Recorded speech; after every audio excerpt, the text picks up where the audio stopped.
Hello বন্ধুরা, আমাদের control রুমে একটি নতুন ইপন ওয়েলটি লাগিয়েছি। আমরা সাধারণত জিপন ব্যবহার করি না, ইপনটাই আমাদের এদিকে বেশি চলে।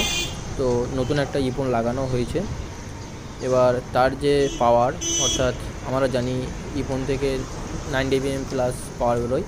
কিছু কিছু ক্ষেত্রে আমাদের দু ধরনের ফোন পাওয়া যায়। তো একটা হচ্ছে +6 বা 7 বেরোয়, আর একটা 9। তো আমাদের এখানে 9 পাওয়ার প্লাস লাগিয়েছি এবং সেখান থেকে একটা স্প্লিটার মেরে এখানে প্রথম একটু পাওয়ার কেটে নিচ্ছি। কিছু কাস্টমার এখান থেকে আমরা দেবো, আর বাকি পাওয়ারটুকু আমরা এগিয়ে নিয়ে চলে যাব। তো এখানে সেই কাজই চলছে। এটা আমাদের একটা ইউজারের জন্য পাওয়ারটাকে ভাগ করা হচ্ছে এবং পাওয়ারটাকে টেস্ট করে কাস্টমারের দিকে ছাড়ছি।